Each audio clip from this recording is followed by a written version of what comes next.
I've just caught me, everything started automatically. I wasn't sure whether to read this, a nice bit of summer read. I've got Arthur here. Arthur, is terrier shaking leg. Hang on. There you go. There's Arthur dog.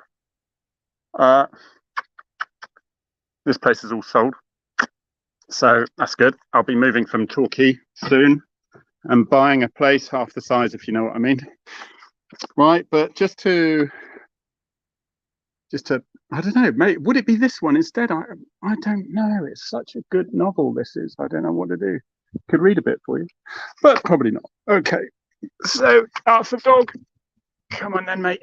Let's go and talk to everyone, I think, because they'll be waiting for Dave, and then I can't really palm you off as Finn. There we go, buddy. Right. There we go. That's a proper one. How are you, everyone? How are you?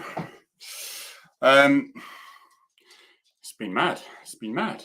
What's going on? What's going on out there? Oh, okay. Right. That's interesting. It's amazing. I haven't put...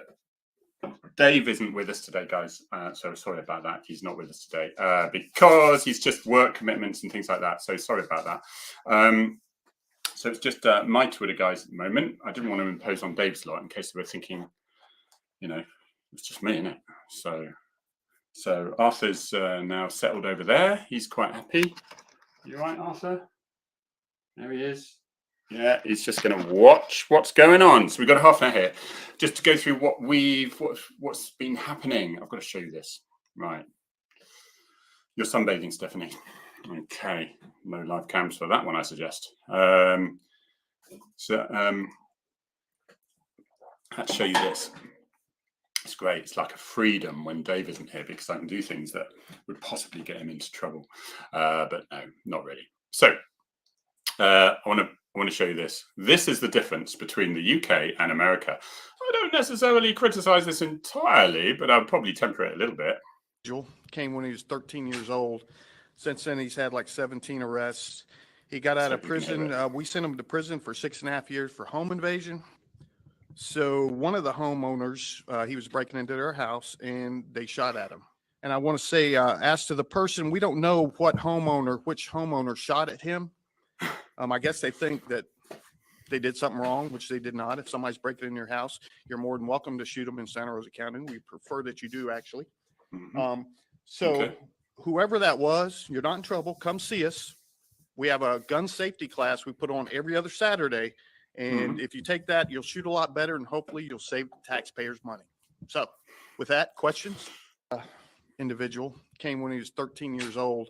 Since then, he's had like 17 arrests. There we go. He got out of prison. That's impressive, isn't it? So basically, he's just basically saying, shoot him, saves us an awful lot of taxpayer money, which technically is true. It's amazing, isn't it, how they can say that side of things. Okay, possibly see why. So yeah, that's what's going on. I wanted to show you, first of all, though, I have been away. You'll see the picture of John Nichol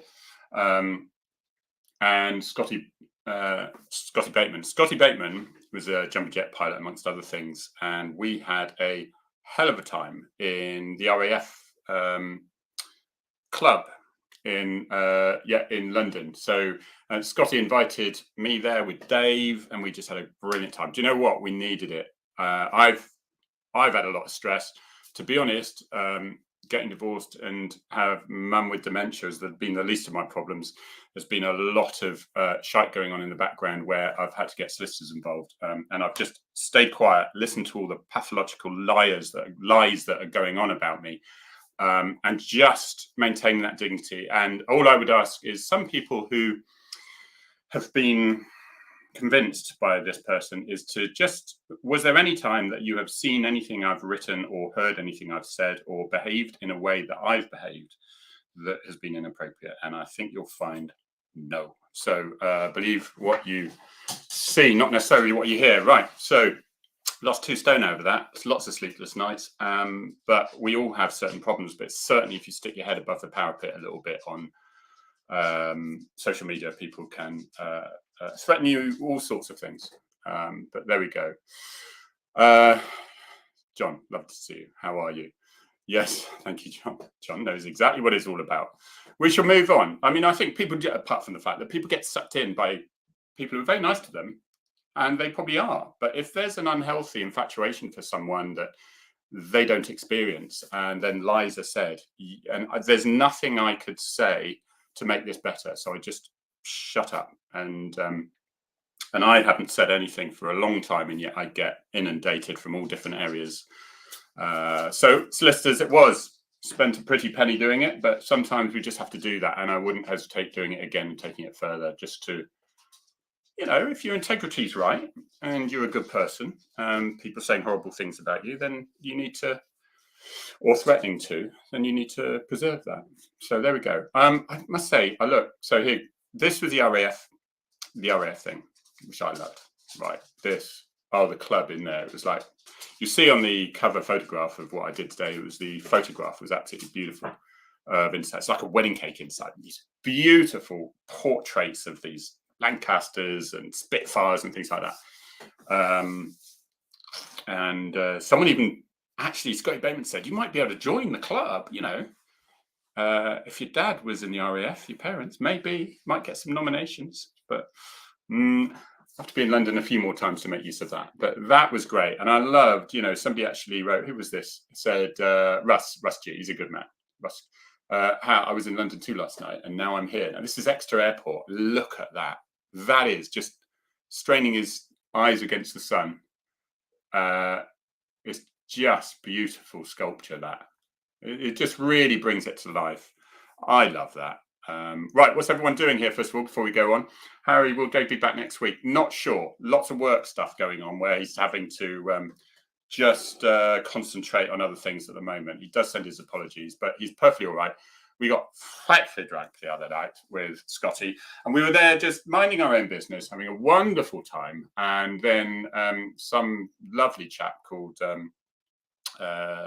John Nichol happened to be there. I saw Dave's eyes like, I'm going, hello, what are you doing? And I was thinking, well, who the hell would he know here? And then there he was. There he was. So we had a really good, he was there for, it was a thing on PTSD, I think, supporting. So charity meal. So he was there supporting that. And I'll just get that photograph of it because, you know, you don't have too many, especially since COVID and all that. You sort of miss meeting up with friends and things like that. Here we go. I mean, you probably saw the beginning of it. Absolutely brilliant. 4 diamond geezers there.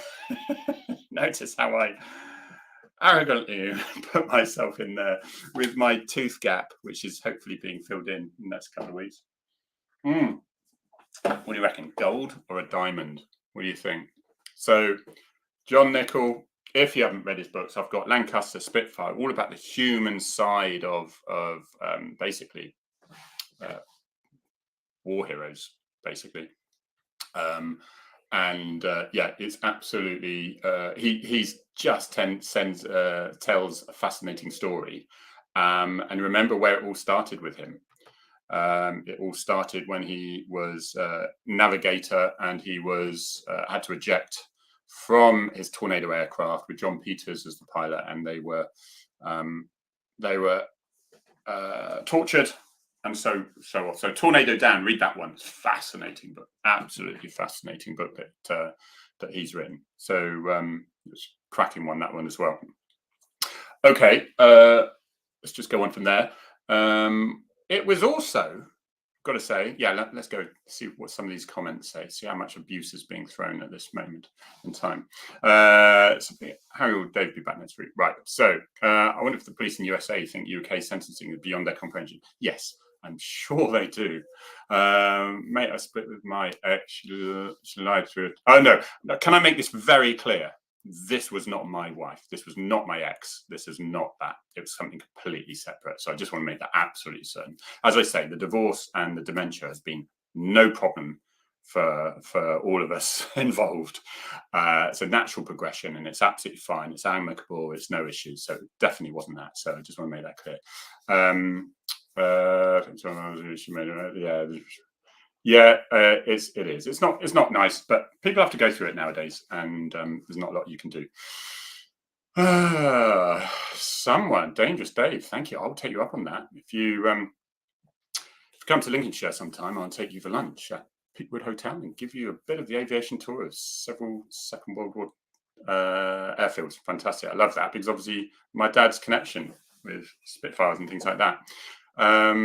Yeah, I am, Julie. Thank you very much. I'm very well. And Donna, I am very well. You know, there's clear blue sky out there. Life is good. I'm looking forward to it all going on. There was also, right, if we got as well, I wanted to show you, because remember we did that Hydra thing, the training, and that went off, and it was wonderful. I just enjoyed that. It went really well. They seemed to like it. And this was the actual video, which Noor, who you met last time, was trying to play, telling me off for not playing. So that was basically, you see the training, which includes the videos, includes the photographs to put them in a certain place, and then it gives them a scenario, right, what are you going to do now, sort of thing. So the forever glamorous Noor. So yeah, that was it. It was just really good. You could see them really getting immersed into it, and when the next scenario is going to come, they're like that with their pens, ready for the next scenario. It was also then, what have we got here? My photographs. There they are. Hurrah! Right. I want to show this. Vernal was on here. Vernal Scott. If you don't follow him, really recommend you follow him. He put tweets out like this. He was on here. Vernal Scott. Search him if you haven't watched Frontline Chat with him. He's just a phenomenal guy. He says, "Police are not the enemy. The only people who are implacably hostile towards the selfless public servants in blue are the ignorant, aggrieved, criminal, or stupid. No one is saying the profession is perfect, but let's hope to improve and not attack it." And I think this is where I think we've really got to turn a stage here, where the public aren't fooled, but young, impressionable people are fooled sometimes when so much anecdotal evidence of, the police officer's horrible. He just grabbed me and assaulted me for no reason. I was just walking along the street. What they don't tell you is that they were an absolute arse. They were grabbing the police officer, kicking them or swearing them and calling you, see you next Tuesday. They don't say that bit. And yet it's taken as gospel that what they're telling you is true. And it's not challenged. It's still not challenged. Well, did you make a complaint? Oh, you didn't make a complaint. So it really wasn't worth that. It wasn't as bad as you say, because if anyone had assaulted me and they were a police officer, I'd made a complaint. So why didn't you? What was the result of that? And tie them down a little bit. Well, I've been stop checked so many hundred times. Okay, did you make a complaint each time? Because that's a very audited trail. And so this is what I really think about the narrative is very much give the police a kicking, basically, because it gets the clicks, click, click, click, click, click. And it's very easy to have accusations against the police if you stick your head up and support the police, and that's can be a very lonely place to be. Believe me, I have been there. So, Donna, sorry that it's only half the chat, and I do apologise. Dave is away for work-related reasons, and I don't know how long it's going to be, but he's fine. He's good. It's all good with him. I haven't visited your weekly chat for ages. Sorry, South Wales is actually sunny today. What do you mean? You're sounding like you're surprised. Of course it's sunny in South Wales. So don't believe anything they tell you about always raining here. Well, don't believe me when I say it's always sunny here, because it's certainly not. Good. Thank you. Thank you, Julie. Just bought Cornish Scoop, but a shameless advertising I did before. Good, Stephanie. Then if you're back in 99, you will probably enjoy the Cornish Scoop, because it will bring you back, because this was Cornish Scoop was based in 1993. So That'd be very close to what you'd have experienced, and it's based in Perranporth near Newquay. And the new book I'm booking now is chapter 6 I'm on, but it takes a lot of messing around afterwards, so it doesn't mean it's half done. And then that's going well, and that's Trevi, my character, might have been me, is based in Newquay on this occasion. Right, okay, that's that one there. What have we got? Yes. So we have a success with. We all believe that Dave should be he should be an OBE, shouldn't he, or whatever by now. So he has got Queen's Garden Party at the moment for his efforts, which is wonderful. Queen's Garden Party, I was fortunate to go on one when I was working in VIP protection. After 15 years, they sent me one, which was really good. That was lovely. It was a beautiful day, and it was nice to be one of the tourists looking at the royal family as opposed to standing next to them, looking gormlessly into the crowd, into the middle distance. So that's good. So well done, Dave, on that one. He's a pure hero. The other thing, can I just remind you about this? Another good friend, I think I can call him a good friend, he's a top man, Nick Knowles, brand new series, DIY-SOS. There's 5 on the go. The first one was 8 o'clock last Tuesday. The second one is going to be 8 o'clock next Tuesday. The third one is going to be 8 o'clock the following. You get the idea. So that's that one on there. But also, I think it was just a nice little thing he said on this one was, where is it? Okay.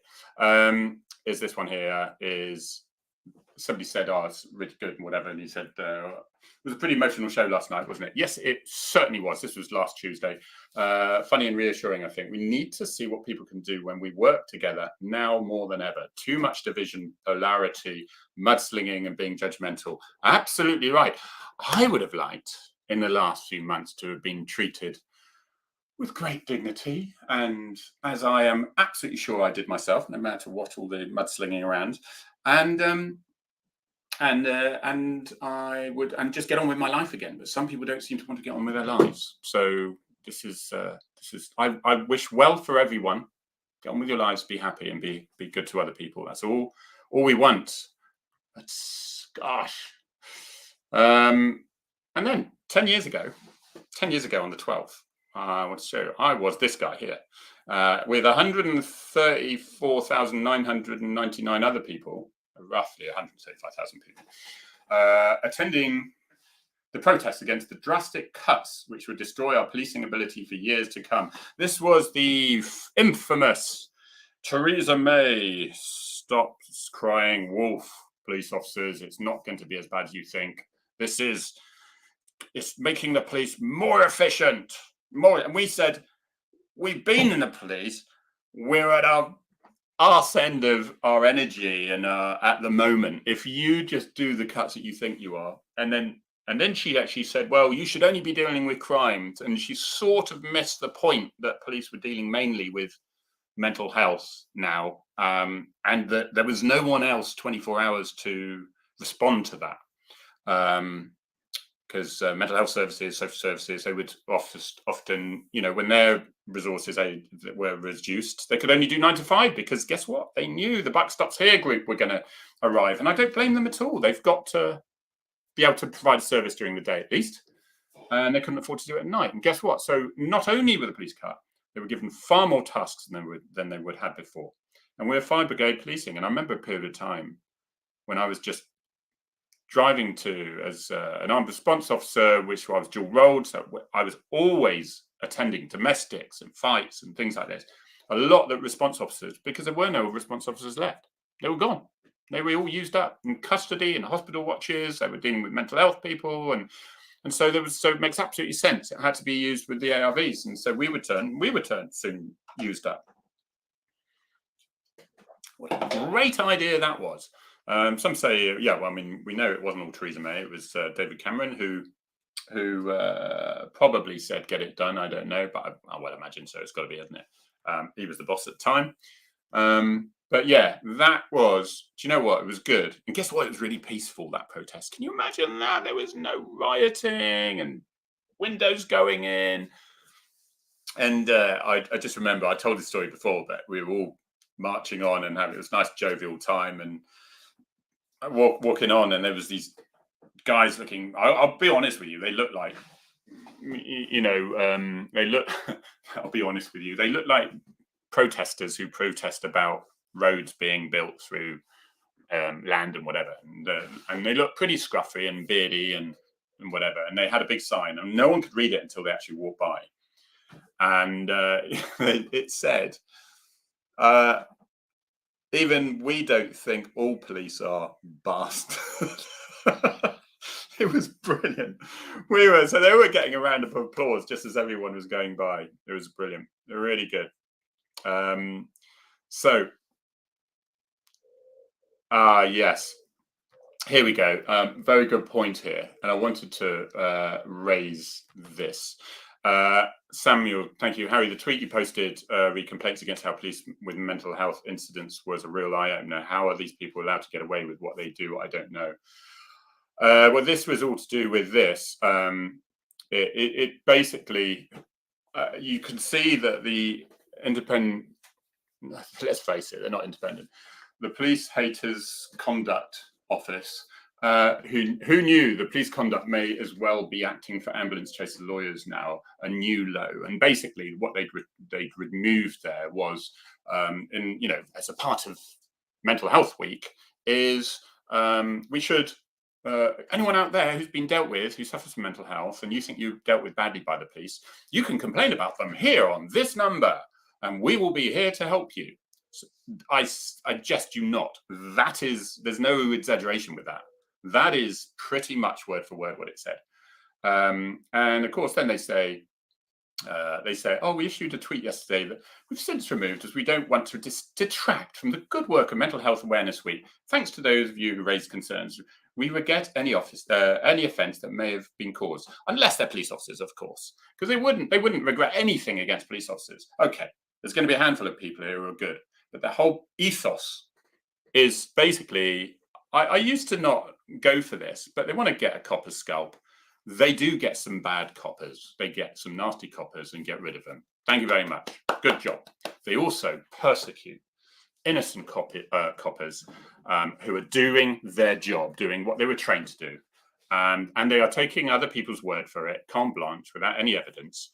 And they are making their lives a misery by dragging the investigation out for a very long time. So you can see it gets very, very frustrating. And they're just chasing for more work then. Is it? I don't know if their targets are down and they need to boost them. I don't know. But they've forgotten the mental health of the police officers. They just don't think they suffer from it. So police officers are not professionals in dealing with mental health. They get some guidance, but they pretty much learn on the hoof, genuinely. Right? They don't go on a 4-week course in mental health, psychoanalysis, and they do it by treating people like human beings and talking many people off a ledge and a multi-story car park and a motorway bridge, all that sort of thing. Those officers are suffering from mental health. 2 suicides every week. Is it 2 suicides every week? Yeah, police officers. It's outrageous. And they put out something like that. Get another copper's scalp. We'll have it on. And it is. And these people are. I'm sorry, but if they were so upset about how they'd been treated, and I'm sure there would have been someone who'd recognised it on their behalf if they weren't fit to, they probably would have said something at the time. But someone's going to think there's money here, and they're coming out for me. Yeah, might as well. And they'll listen to all their anecdotal evidence, and the officer won't be, of course, then they'll give advice. And I don't understand how the police conduct people. We've given officers advice that from now on, when they're doing stop searches, they do this. And where have you got that from? Where is your experience, your training even? Where's your knowledge? Oh, it's just what you think from reading something and listening to a whole load of people. No, it's absolutely outrageous. And they've completely lost my any sort of tiny bit of giving them a benefit about on this. It just won't do it. It's rubbish. So those are the ones I think that, and that was another one on mental health. I stuck this one out. I sometimes think I was very lucky. I know this after 30 years attending fatal road traffic collisions, and obviously there's an awful lot more than that. I had people from my section who had to leave the police because they suffered from attending suicide. It's just one of those jobs can get you, and they can just bite you on the arse. Many of my colleagues didn't. They didn't survive it, and they knew the next one could have their name on it. I mean, yeah, there's too much going on. Then you've got the IOPC doing that. It's outrageous. So there we go. Mental Health Week. Well, I have found as well, there's certain people who claim a lot about on social media, and they claim that I'm all for mental health, I'm supporting men's mental health, this is good, this is and sometimes they can be the worst at producing it, because they're just acting on gossip, and they are gossiping themselves. I bring it back to people, including myself, is when you hear something about someone, then it's always good to, you can bear it in mind, but also have a look and think, is there anything they've said or done that I have thought was inappropriate? And when under immense pressure and provocation, how did they react? Did they react with integrity, or did they snap back and shout and scream and show their true colours? And I would just ask people, and I remind myself as well, to make sure I do that before I make opinions on people. Because, as I say, you might actually enjoy someone's company, and whilst that's the case, that's fine, and it might always be like that. So that's great. But if there's an ethos that's changed slightly between someone, and they are acting inappropriate towards them, and they're not forgetting it, they're not letting it go, then that's a big problem, because then you're really imposing on others inappropriately, and it has to stop.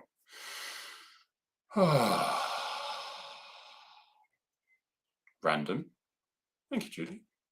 That's why I won't have a cat, because of the corpses that would be left around my house. Because my very good friend Ollie Taylor has a cat called Eddie. He's ginger. Why is that relevant? I don't know. But he just brings in half a cow sometimes. I mean, he's just a phenomenal killing beast. What's the time now? 16:29. My God, it's amazing, isn't it? How much I can rabbit on.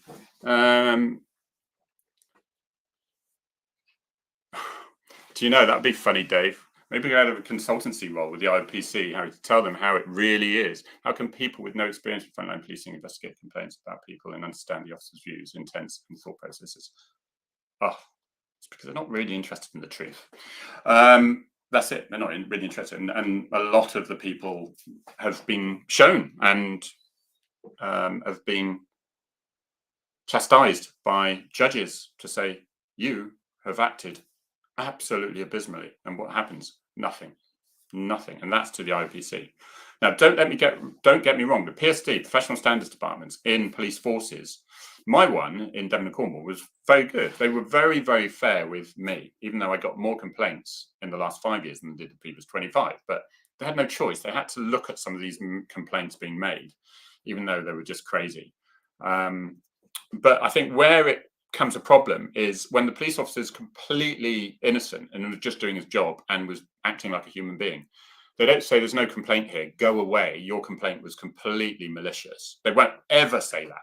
No, they sort of pat the person down and go, oh, well, we've given him some advice. Maybe he could have talked to you a bit nicer next time. While you were calling him a see you next Tuesday and grabbing him by the scruff of the neck. Maybe it's all a bit. Now, I'm not saying the professional standards as good and bad ones around the country, and I couldn't tell you which ones were good or bad. Mine were pretty good. Then I've just seen some which are, maybe they feel they have to act. Maybe they should have a spine and say, there is nothing here to act upon. Come back with some evidence, and then we'll look at it. But I think they're so scared of getting a reputation of covering up bad cops that they go too far the other way, and certainly the IOPC. Shall I get off that subject? Get off my soapbox. Thank you, Donna. Call for backup. Anyone who doesn't know is run by police peers and is a mental health support charity for cops. Certainly need it more and more now. I went to another police officer's colleague of mine 2 weeks ago, suicide. Strangely enough, complaint. You can see why I'm angry now. Lovely chap too. Lovely, lovely chap. Family. Outrageous. Your cat has a kill cat. Kill cat. Stand up for fledglings. That's it. Good, Rose. Is that because it has a cowbell on it? Dong, dong, dong. Right. I think I've got to the end of the questions and things. Alison. Hey, Alison. Thank you, Alison. Hey, Harry. Alison, that's a risky one because you know when I get DMs and it says "Hey, Harry" or it says "Hey," and you know it's either it's a bot, isn't it, or whatever. So I just delete straight away. Delete. So never start a conversation with "Hey," even though I know you're not a bot, Alison, because you're here with us. And I'm sure you're very pleasant. Thank you, Alison. Social media is full of folk who click like on topic posts simply to be seen to do so in agreement with those with huge following without reading the whole narrative of what they're clicking. Yeah, it is. It is true. It was all a bit toxic, isn't it? So anyway, yeah, I mean, I just got through by saying I don't care what anyone else thinks. Why? And the other thing to do on social media. And here's a lesson as well that I've really, really emphasized to myself again. Don't worry about changing everyone's minds about you. Don't worry about 5 or 6 people the other side of the country who are very decent, lovely people themselves. But because they think now you're this monster or whatever, it hurts. You don't want somebody else to think that you're a horrible person. But you've got to let it go. Let it go, because you will spend your whole life trying to persuade someone. You're not going to do it because they're convinced already. And fair goes to them. They're not horrible people. They are very nice people, but they're reacting on information they receive. And because they're only getting half of that information, then they're going to act like that. But don't try to convince those people, and then you will sleep a lot better. Just let it go. Let it go. I'm going to let it go. It's past. Yeah, a bit of Frozen. Now, I promised I wasn't going to do a song here now. But I'm going to sing for you from Frozen this. Thank you.